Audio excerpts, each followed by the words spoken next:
আমি পেকুয়া উপজেলা এবং সর্বস্তরের জনসাধারণকে পহেলা বাংলা নববর্ষের আমি শুভেচ্ছা জানাচ্ছি। বিশেষ করে পহেলা বৈশাখ থেকেই প্রত্যেকটা হাট বাজার এবং ঘাটের নতুন ইজারার যে কার্যক্রম সেটি আরম্ভ হয়। সর্বশেষ গতবার পেকুয়া বাজার হাঁস কালেকশনের আওতায় ছিল, এবারও হাঁস কালেকশনের আওতায়। যেহেতু পেকুয়া বাজার ইজারা মূল্য অনেক বেশি, বিগত হাঁস কালেকশনের সময়কালের আগের 2014-31 বাংলা সনে এই পেকুয়া বাজারের ইজারা মূল্য ছিল 2,62,00,000 টাকা। এই এই এই মূল্যটা এক প্রকার পেকুয়াবাসীর উপর, পেকুয়া বাজারের যে সমস্ত ব্যবসায়ী আছে সকলের উপর একটা জুলুম বলে আমি মনে করি। সর্বশেষ গতবার যে হাঁস কালেকশনের আওতায় ছিল তখনও এই পেকুয়া বাজারের ইজারা মূল্য নির্ধারণ করা হয় প্রত্যেক মাসে প্রায় 14 থেকে 15 লক্ষ টাকা করে, তার মানে হিসাব করলে প্রায় 1,70,00,000 টাকার মতো।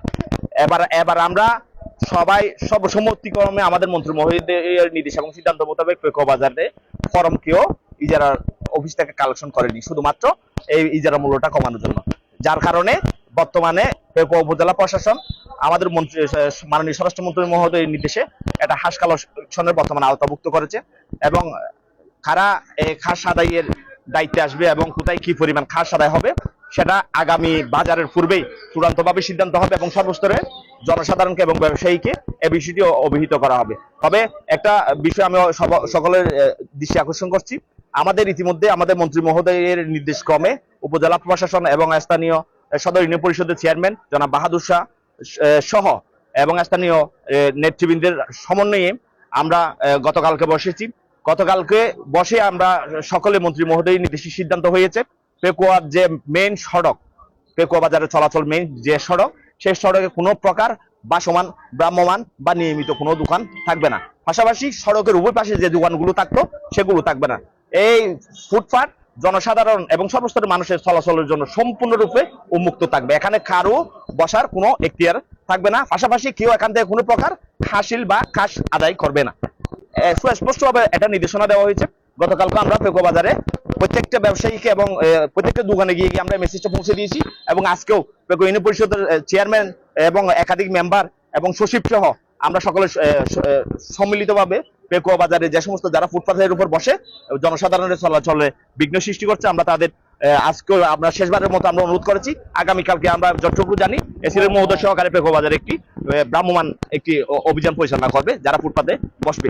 আমরা এটাও বলেছি যেহেতু তাদের পরিবার আছে, জীবিকা নির্বাহের বিষয় আছে, সেজন্য তারা যদি অন্য কোথাও বসে ব্যবসা করতে চায় অথবা তাদের যে বসার কাঁচা বাজার যারা বিক্রি করে অথবা যারা ফলমূল বিক্রি করে তাদের জন্য যাদের নির্দিষ্ট জায়গা পেকুয়া বাজার আছে, ওখানে যদি তারা বসতে চায় কোনো টাকা ছাড়া আমরা তাদের ওখানে আমরা পুনর্বাসন করার জন্য আমরা ব্যবস্থা করে দিব। আমরা তাদের সেটা আজকে অবহিত করেছি এবং কালকেও আমরা তাদের এই বিষয়টি আমরা জানিয়েছি। সেজন্য আমি অনুরোধ করবো যারা ফুটপাতে বসে তারা সেখান থেকে যে উঠে জনসাধারণের যে জায়গা সেটা যাতে সাইডে দেয়, আমি সেজন্য আমি সকল ফুটপাতের ব্যবসায়ীদের অনুরোধ জানাচ্ছি।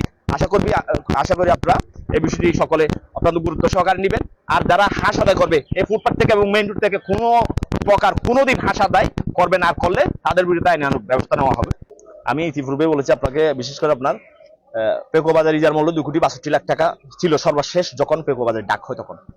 আপনার এই ইজারা মূল্যটা ওনারা তুলতে গিয়ে আপনার যখন এক পক্ষ থেকে টাকা নেয় তখন এটা আমারই অনেক বেশি বড় ফিগার মনে হয়। এ কারণে তারা টাকাটা ঠিকই আদায় করছে, কি করছে আপনার ক্রেতা বিক্রেতা উভয়ের উপর চাপিয়ে দিয়েছে, মূলত তারা এই টাকাটা আদায় করার জন্য। তারা একবারও বিবেচনা করে নাই বা তাদের বিবেকে এই কাজটা করে নাই যে এই বিশাল অঙ্কের টাকাটা আমরা তো জনগণ বা ব্যবসায়ীর উপর থেকে নিব, আমরা কিভাবে নিব। আপনি শুনলে অবাক হবেন, পেকুয়া বাজার হকারে 130 থেকে 40টার মতো দোকান আছে, আপনার কাঁচা বাজার আছে 30-40টার মতো, মাছ বাজার আছে আপনার প্রায় 20-30টার মতো। প্রত্যেকটা দোকানে আপনার বছরের শুরুতে নববর্ষের প্রথমে যারা নতুন ইজারাদার আসতো তারা এককালীন 20,000 টাকা করে নিত। শুধু তারা অতিরিক্ত টাকা দিয়ে যেভাবে এটা বাজার ইজারা নিত সেটা আদায় করার জন্য, উসুল করার জন্য মূলত এভাবে এই কাজগুলো করতো। আর সর্বক্ষেত্রে গিয়ে তারা মানে এক প্রকার মানে গলা কাটা বাণিজ্য করতো। তা আমরা চেষ্টা করবো এই 20,000 টাকার সিস্টেমটা আমরা সম্পূর্ণরূপে বন্ধ করে দিয়েছি। আশা করবো এবার পেকুয়া বাজার জনসাধারণ এবং ক্রেতা এবং বিক্রেতা উভয় যাতে মোটামুটি সান্নিধ্যে একটা সন্তোষজনক একটা অবস্থান আসে, সেজন্য আমরা আন্তরিকভাবে এবার কাজ করবো। আমাদের মন্ত্রী মহোদয় ইতিমধ্যে নির্দেশ দিয়েছে কোথায় কিভাবে কি পরিমাণ টাকা কমানো যায়। সর্বোপরি আমাদের মন্ত্রী মহোদয় যে সিদ্ধান্ত দেবে ইনশাল্লাহ সেটাই বাস্তবায়ন হবে, তবে সেটা আগামী বাজারের পূর্বেই হবে। যেহেতু আমি সবসময় ব্যবসায়ীদের স্বার্থ নিয়ে কথা বলি, ব্যবসায়ীদের বিভিন্ন বিষয় নিয়ে, আমার পেকো বাজার আশেপাশে আমাদের বাড়ি এবং দীর্ঘদিন আমরা এখানে আমাদের অফিস, আমাদের ব্যবসায়িক প্রতিষ্ঠান সব মিলিয়ে ব্যবসায়ীর সাথে আমার খুবই আন্তরিক একটা সম্পর্ক। ওনাদের সাথে বিভিন্ন সময় এই বিষয়ে কথা হয়েছে। তার প্রেক্ষিতে আমি মৎস্য কর্মকর্তা এবং স্থানীয় চেয়ারম্যান মহোদয়ের সাথে আলাপ করেছি। যতটুকু জানতে পেরেছি আগামী এক সপ্তাহের মধ্যে এটি এখান থেকে হস্তান্তরিত হয়ে আপনার যে ভবন নতুন হয়েছে সেখানে যাবে, আমি এমনটাই জানতে পেরেছি। আর রাস্তায় কোনো ধরনের ভ্যান বা অন্য কোনো গাড়ি নিয়ে মালামাল বিক্রি করতে পারবে না।